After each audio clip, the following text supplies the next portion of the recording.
Hi everyone, good evening. Welcome to this Let's Speak English live stream on Twitch. My name is Hannah and I'm one of the coaches here at Let's Speak English Santander. I'm super happy to be here on the Twitch again, teaching you some Inglés útil para el día a día.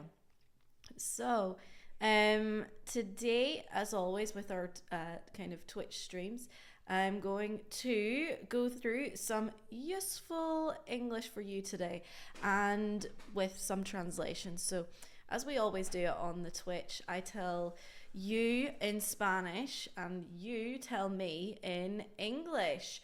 And before we get started, I'm going to leave a little link for you in the chat about our online academy, The Gym. But I'll talk to you about that in a little bit more detail later. But let's pin it in the chat for now. So today I want to practice using there plus be. There plus be, o sea, haber in Spanish, right?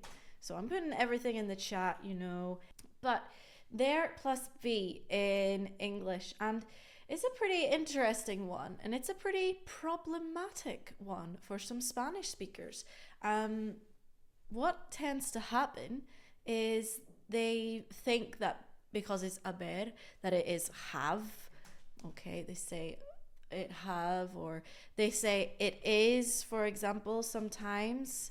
But really, if the verb haber in Spanish is involved, then it's normally almost always going to be there and some form of the verb be, okay?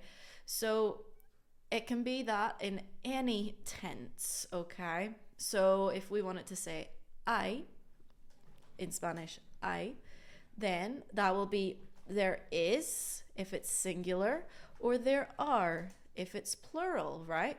So, for example, hay un problema, it's singular, there is a problem, okay? Hay muchos problemas, well, it's plural in that case. There are many problems, or there are a lot of problems, you can also say. So that's it in the present. Easy, simple, okay? If it's the past, it's still there plus be. So what's the past of be? Was or were.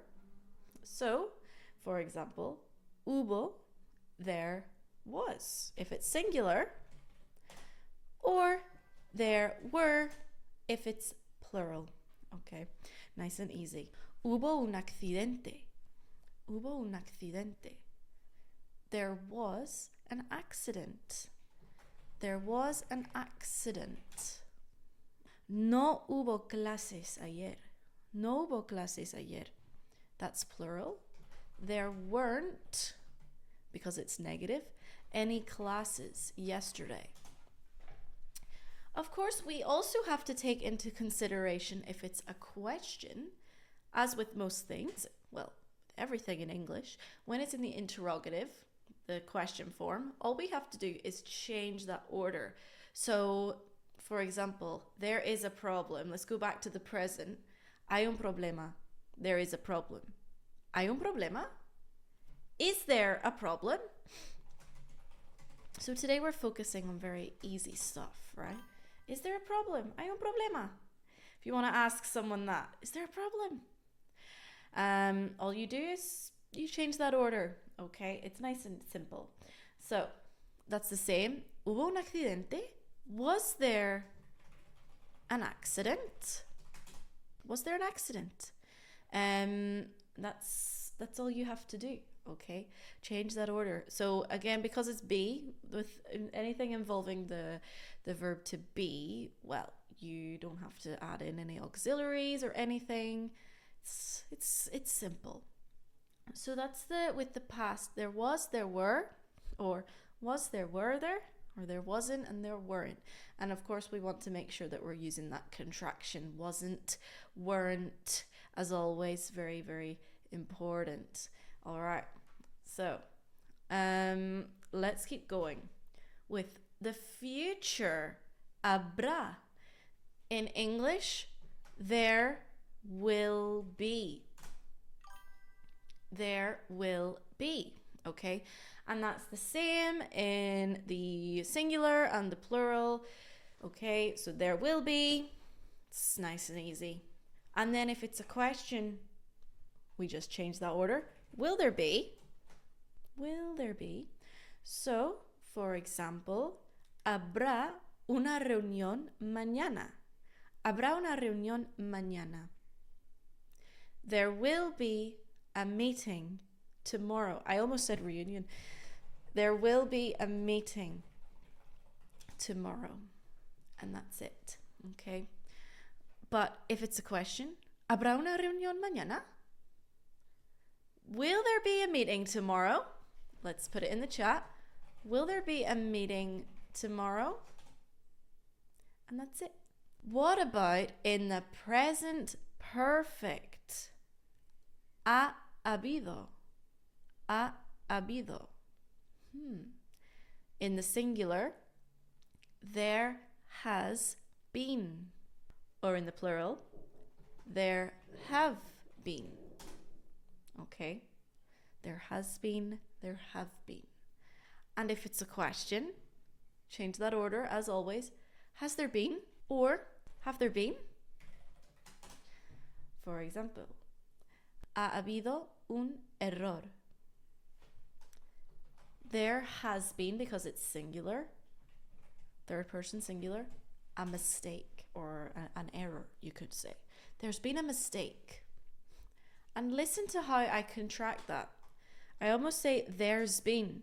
There's been a mistake. There's been a mistake. There has been. There's been a mistake. That's the same in the singular. A lot of times natives, instead of saying there is, we say there's.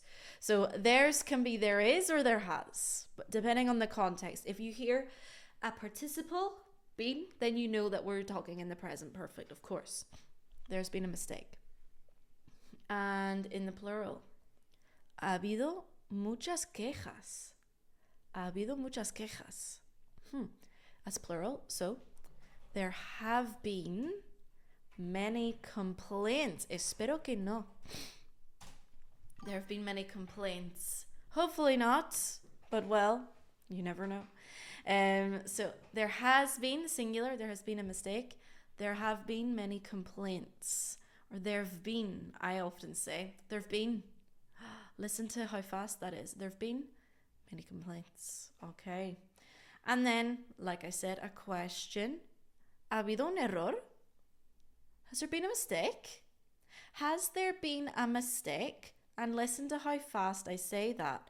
Has there been a mistake? So many of the words disappear when native English speakers speak. We eat our words. Has there been a mistake? The vowels just, I swallow them. And ¿ha habido quejas? Have there been complaints? Have there been complaints? That one less so. But the first one, has there been a mistake? Just, I don't expect non-natives to speak like that because it's quite tricky. But I expect you to understand that because that's how natives speak. And if you want to have any success in your English world, then you need to understand how natives speak. And it's that reduced, fast speech where we just eat all the vowels, we eat all the sounds. But it takes a lot of getting used to. Hay que acostumbrarse. So that is the present perfect, okay, with haber. What about in the future with going to? Va a haber. Va a haber. There is going to be. Or in the plural, there are going to be. Of course, that's not what I say. What I say is there's going to be. There's going to be. Okay? Va a haber una reunión. There's going to be a meeting. Listen to how fast it is. There's going to be a meeting. There is going to be a meeting. There's going to be a meeting. Va a haber muchos problemas. Va a haber muchos problemas. Problemas, sorry. Va a haber muchos problemas. There are going to be a lot of problems. There are going to be a lot of problems. There's going to be, there are going to be. There is going to be, there are going to be. Okay, you need to use it, well, the fast, natural way. So now that we've kind of said all the rules, all the different tenses, now we can practice with a mix, okay? So I'm going to state it in Spanish, and I'd like you to state it in English. So, let's go. The first sentence. Había mucha gente aquí cuando llegué. Había mucha gente aquí cuando llegué. So, that's in the past. And gente, remember in English, is plural. So in that case, it's not there was, but there were, no? So, there were a lot of people here when I arrived. There were a lot of people here when I arrived. Let's do another one. Habrá una fiesta esta noche si no llueve. Habrá una fiesta esta noche si no llueve. That's the future. There will be a party tonight if it doesn't rain. Si no llueve, if it doesn't rain, there will be a party tonight. Today it hasn't rained. It's been a beautiful day today. 22 degrees at one point. Sadly, I haven't been able to enjoy it, but I'm keeping my fingers crossed that for the weekend it will be good and I can go out and enjoy it. But I don't think so. This is Santander after all. Okay, let's keep going. Ha habido un malentendido. Ha habido un malentendido. How do we say that in English? So that's our present perfect one. Ha habido. Therefore, we're going to want to use, listen to how I said that. We are going to want to use, we're going to want to use. Gonna, wanna. That's how you have to speak to sound native. And you have to understand natives. So, like I said, we're going to want to use the present perfect in that one. Ha habido un malentendido. And it's singular. There has been, because there has been a misunderstanding. There has been a misunderstanding. Or you might even contract that. Well, no, you will contract that. I will contract that. There's been a misunderstanding. That's what I would say in a normal conversation. I said this before. Obviously, when you're writing in English, an email, or maybe in an essay for your exam, maybe don't use the contractions. You want to avoid using contractions in that case. But in speech, it's no problem. Use them as much as you can. So, let's keep going. Ha habido varios casos. Ha habido varios casos. Present perfect again, but it's plural. So if you remember what I said earlier, we don't use has, but rather have in that plural in the present perfect. So there have been several cases. There have been several cases. Let's keep going. Ooh, this is a different structure that I haven't talked about yet. Tiene que haber. Tiene que haber. Think about that one. How would you say that one in English? Tiene que haber. So remember, tener que, tiene que, in English, is have to. But there is going to come at the start of this. So there has to be, okay? There has to be. Or if it's plural, there have to be. So, for example, tiene que haber una solución. Tiene que haber una solución. Una solución singular. There has to be a solution. Wow. There has to be a solution. That's a really good sentence. You could also say there must be a solution, but that's more like Debe de haber una solución. It's more or less the same, just a subtle difference. What about debería haber? Debería haber. So we know debería in English is should. So there should be. There should be.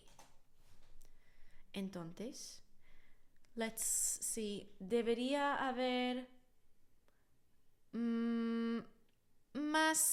debería haber más sillas.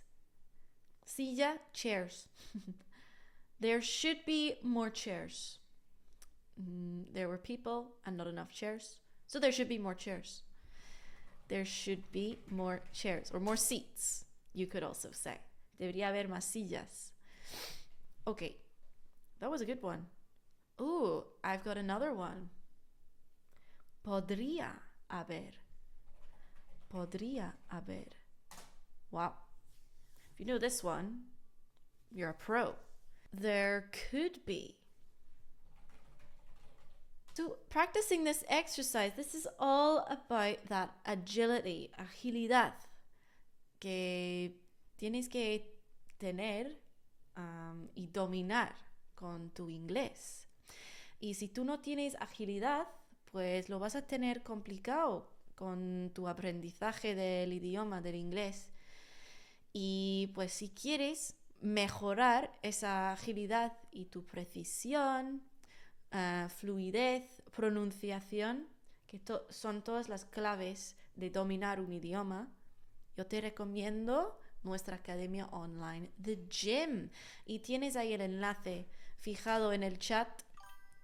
Lo vuelvo a mandar aquí, el enlace.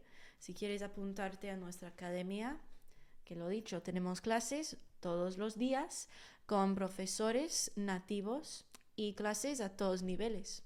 Así que te recomiendo que te eches un vistazo a nuestra academia y pues con eso vas a marcar la diferencia con tu inglés que realmente quieres. So, let's keep going. We're practicing translations with there plus be, like I said.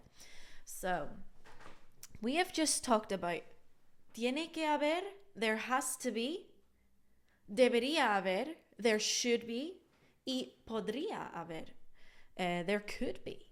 All right. Now, we're going to keep going. Other translations, just random combinations, random sentences. How would we say this one? Puede que haya una solución. There may be a solution. So there may be. Puede que haya. Wow. That's a good sentence. A good structure that you should use. You should know how to use. So what about this one?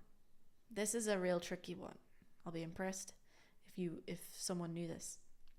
Puede que haya habido.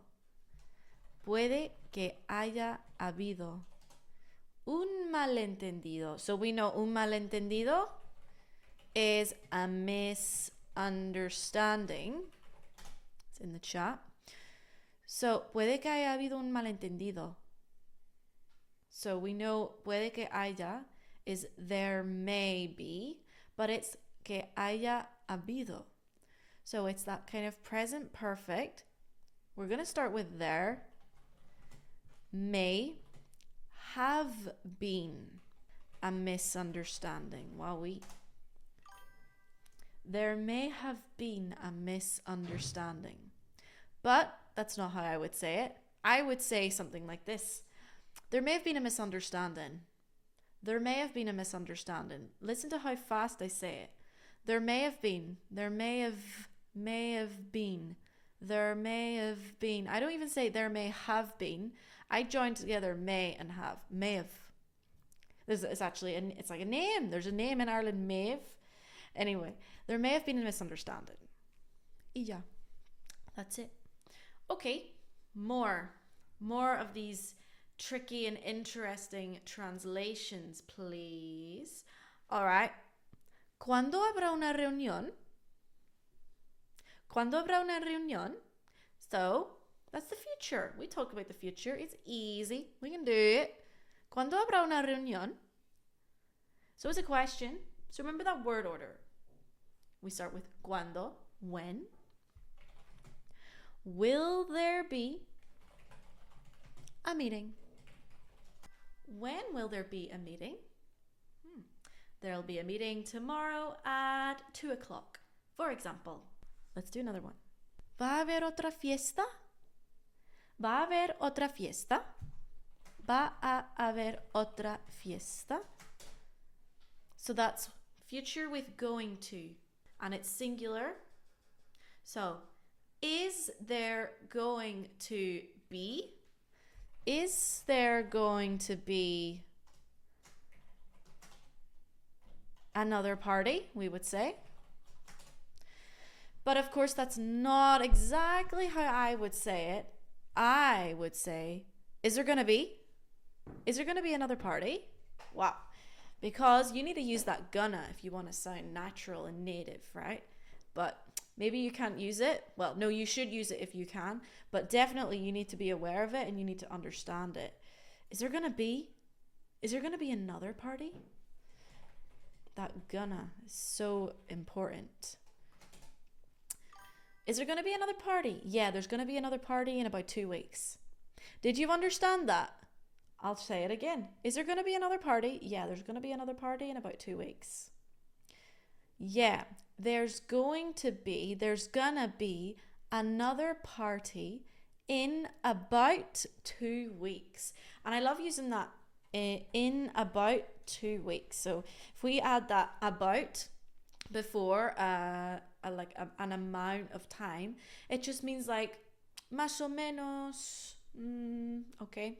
You could also say roughly, in roughly 2 weeks. Roughly 2 weeks, about 2 weeks. That's just a little touch that you can add. It just sounds nice, and it's showing, you're not sure, but it sounds better than saying in more or less 2 weeks. I mean, it's fine to say that, but don't always say the same thing, roughly 2 weeks, about 2 weeks, stuff like that. It sounds good.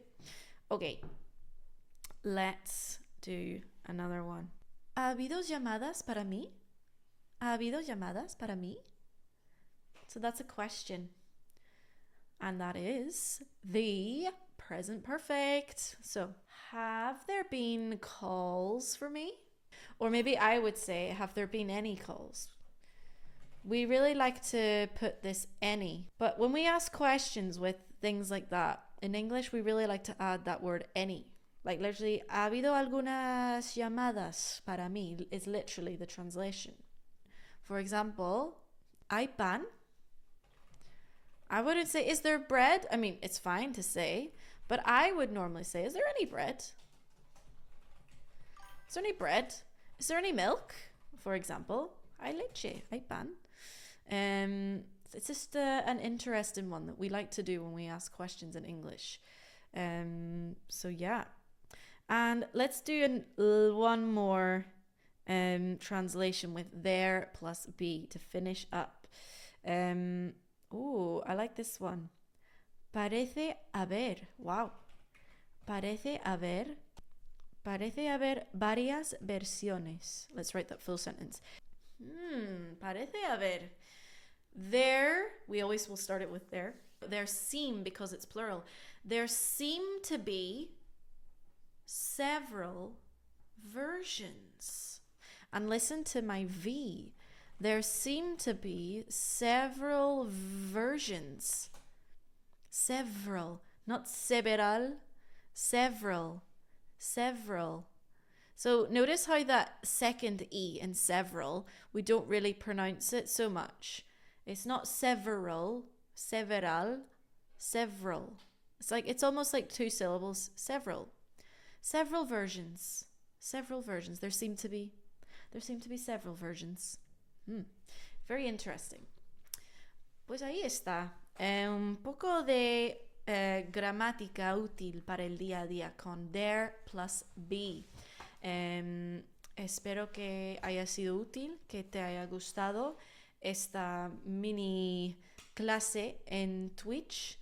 Y pues un recordatorio, si quieres clases online todos los días con profesores nativos, echa un vistazo al enlace aquí sobre nuestra academia online, The Gym. Y espero que tengas un buen día, una buena noche y nos vemos en clase. Chao.